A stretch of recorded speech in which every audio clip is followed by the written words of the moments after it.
It would appear that Red Bull are incapable of having a calm week. A week where the team just gets on with its tasks quietly and without complication. Maybe even just a week where the higher-ups don't talk loudly to the media in order to unsettle their own drivers or to poke unprompted jabs at other teams. Well, if a week like that was to ever happen for the Milton Keynes team, then it certainly wasn't this week, as the team started piling unnecessary amounts of public pressure on Liam Lawson before the season has even started. The kid hasn't even had his race seat fitted yet, and the team bosses are already talking up what will happen if he fails to deliver. Not only that, but the first driver sacking has already been revealed, as Red Bull finally pull the plug on the driver they respect the least.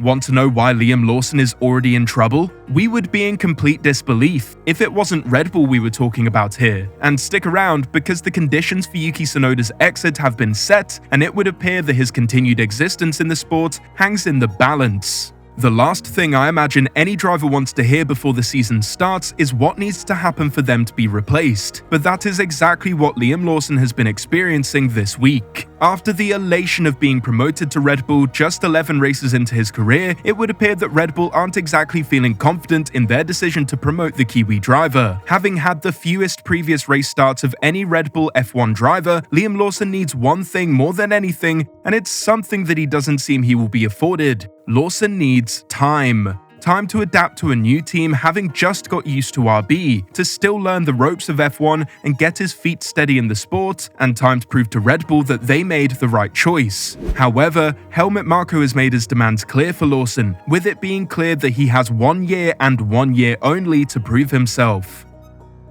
There will be no protection for the pup. He may have only driven 11 Grand Prix for the Racing Bulls, but now he is sitting in a Red Bull. We are not expecting any victories, but he should score points regularly and be closer to Max than Checo was. 0.2 to 0.3 seconds per lap would be a satisfactory window.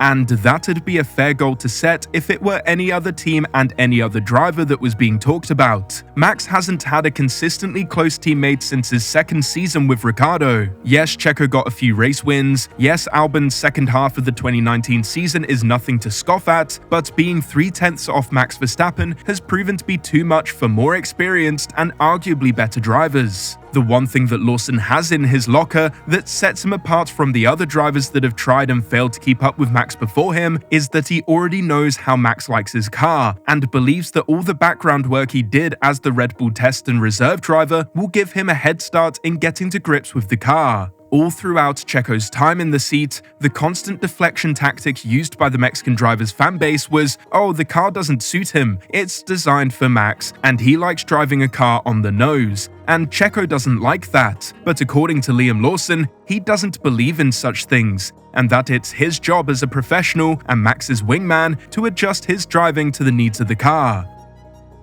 In terms of driving styles, I don't really know if I believe in it so much in terms of a driving style. I think you have certain things you like your car to do, but I also think, for me, I spent a lot of time developing that car as well, as a junior and as a reserve for the last couple of years, and I feel like I understand quite well the way the car drives. But I also don't fully believe in this doesn't suit your driving style. I think as drivers, we're professionals. We have to adapt to whatever we're driving. The car is almost not developed around him, but he's been a massive part of developing that car and understands it very well. In terms of how to drive it, it's all right there on paper. When you see all the data that he brings in, for me as a driver to be alongside that, to be able to learn from him and have all that access, I think that's what's exciting for me about this opportunity.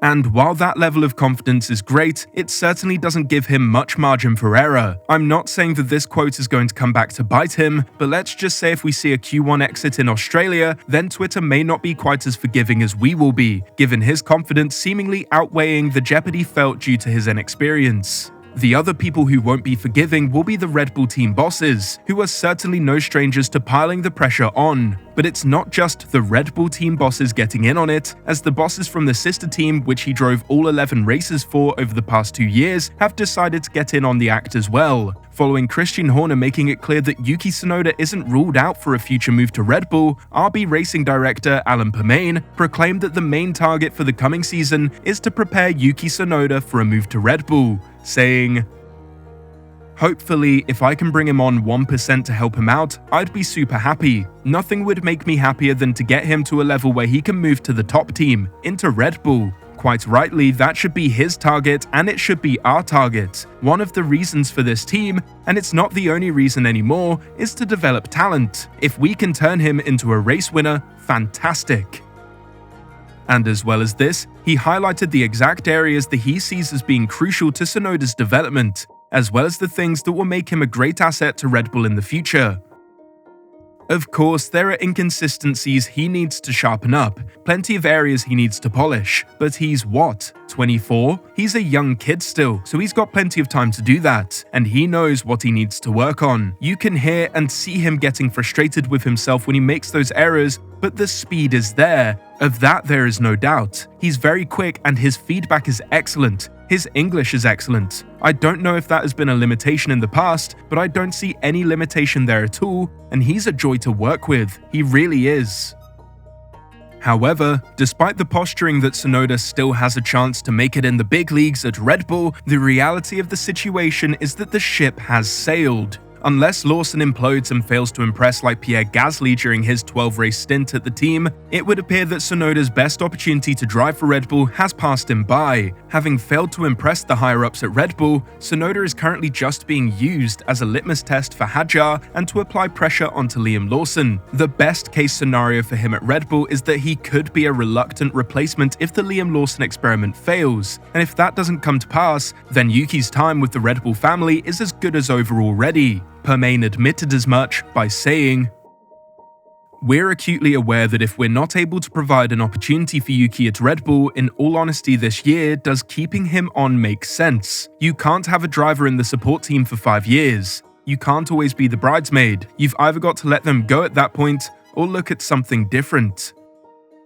So it's 2026 or bust for Tsunoda, and looking around the paddock, it's hard to see where he would go if he were to go seat hunting. The only hope he would have is if new drivers don't get up to speed and crumble, but the likes of Bortoletto and Behrman don't strike us as the type of drivers who would mess up their first year to such a terrible extent. The only other hope that Yuki may have is if Max walks away, which would take an absolutely catastrophic year from Red Bull, and we can't see them not at least being competitive next year. It's either that, or he's relying on the FIA annoying Max enough to the point where he leaves. So the pressure is on for Liam Lawson, who faces a sink or swim situation, but I think it's fair to say that every driver would rather be in his shoes than Yuki Tsunoda's, whose time is already running out, and it's hard to see what the future holds for the Japanese driver.